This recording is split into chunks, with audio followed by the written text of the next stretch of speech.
In order to start programming with Java, you need the Java Development Kit. So the first thing is to go to a search engine and search for Java 11 JDK, which stands for Java Development Kit. And most probably your first search result will be the Oracle website that allows you to download the Java Development Kit. So if you click and go through to the Oracle website, you get a message about cookies, which is, I'm just going to accept this. And then you need to accept the license agreement. I'm not going to go into the details of the license agreement here, but for learning purposes, you're fine to use the Oracle Java Development Kit. But if you were going to run Java in a production environment, you would need to pay Oracle if you use the Java Development Kit. And there's an alternative Java Development Kit which you can use from a different source, which is actually mentioned here, java.net, and that would actually be free to run in a production environment as well. Anyway, if you select your operating system, in my case it's a Windows machine and it's a 64-bit machine, so I'm going to select that and download it. As you can see here, the download has started and it's going to take about 5 or 6 minutes. So I'm going to fast forward the video so you don't actually have to see the, wait for the download to finish.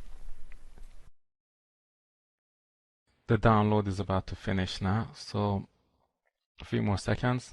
What the Java Development Kit lets you do is essentially take your code and convert it or compile it into a form which can run on the Java virtual machine. So that's the reason we need to download the compilers and all the tools for Java to enable us to do that. So this is finished. I'm going to run this. Just open it. You might need administrator access in order to do this. Or you might get a pop-up that says, allow you to run as an administrator or with privileged access. So I've selected run. I think my computer is slightly slow, so it's taking a bit of time to run. Hopefully it will run now. Okay, that took quite some time. But eventually you will get I'll just drag this down a little bit. Eventually you get the message that the installation message. So all you really have to do is press next, but if you want to read all the details, it might not be a bad idea if it's the first time that you're doing this.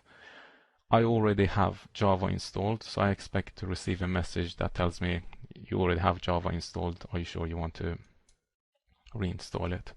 And you get an option about some extra tools. I would say select everything in case you need to use some of the development tools, actually look at the source code. It will come in handy. I don't really want to go into the details now, but sometimes you use the source code for the Java Development Kit and the Java Virtual Machine to look up details of how certain things work. It will become more clear once you've programmed in Java for a while. And then you press next and it starts installing.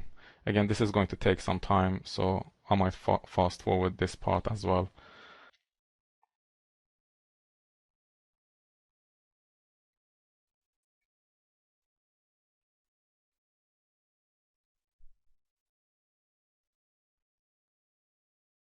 Okay, now it's asking us to click the next steps to access tutorials, API documentation, and so on. We can do this or just press close. Just for the sake of this demo, I will click next steps so that you see what the Java environment on the website, what information it gives you. So it takes you to the Oracle website, and on the Oracle website you have some documentation. You actually might find this quite useful. There isn't anything in particular that I want you to go through right now because it's quite something that you need to look into later once you start developing. But the API documentation is just something to keep in mind. This is how you look up how different Java programming interfaces work. Again, don't concern yourself too much with this at the moment, but just something to keep in mind. And you have Java tutorials there as well. So if you do want to look at how to begin and create some simple programs, that's something to look at. Anyway, I'm going to minimize my window and click close. So now you've installed Java, and it might be the case that Java doesn't run by default.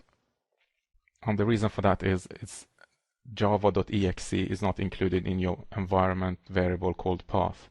So on the Windows machines, you have an environment variable called path, and any executable file that sits in there will be accessible to you via the command prompt. So in order to test this, we're going to go to our start menu or the Windows menu and choose run. Once you open run, you can type in cmd, which will give you the command prompt window, and press OK. And you will have your command prompt showing. So in there, if you type in Java and press return, it says Java is not recognized as an internal or external command, operable program, or batch file. This is because your environment variable called path does not include the actual path to your java.exe file. You can find the java.exe file where you install Java, and the location of that is usually in C program files under Java. So this is where it is in my machine. So if you go to your computer, your C drive, program files, Java, and JDK11. Just going to show you my Java directory because I do have multiple versions of Java running, and the one that we installed right now is JDK 11.0.2. So if I go to this and then go to the bin directory, this is what we installed right now. And within this directory, if I scroll down, just bear with me while I find it, you find a file called java.exe. This is what you use to run Java files or Java applications.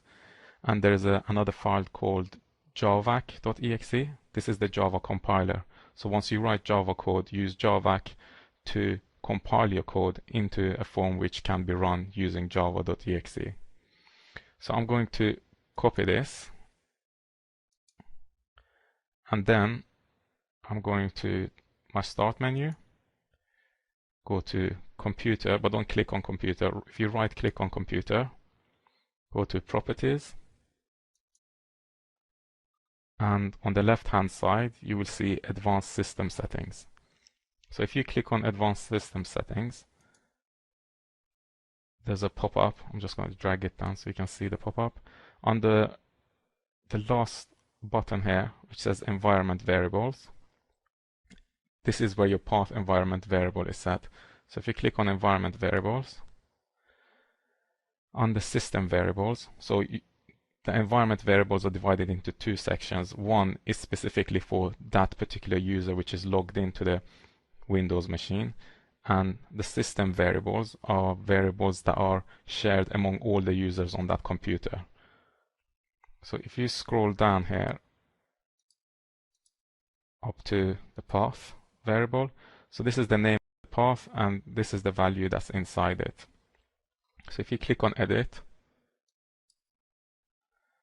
and go either to the beginning or the end, I'm just going to go to the beginning and paste what you had in your clipboard followed by a semicolon.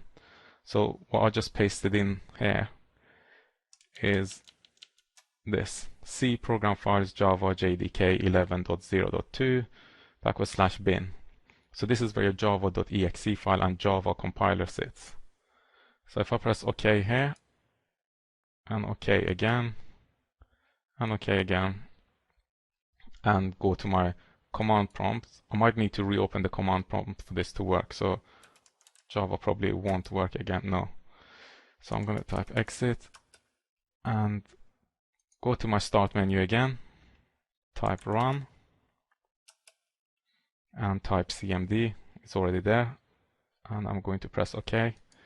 So this time when I type Java, it should give me a different message. So it gives me a message essentially telling me how I should use Java.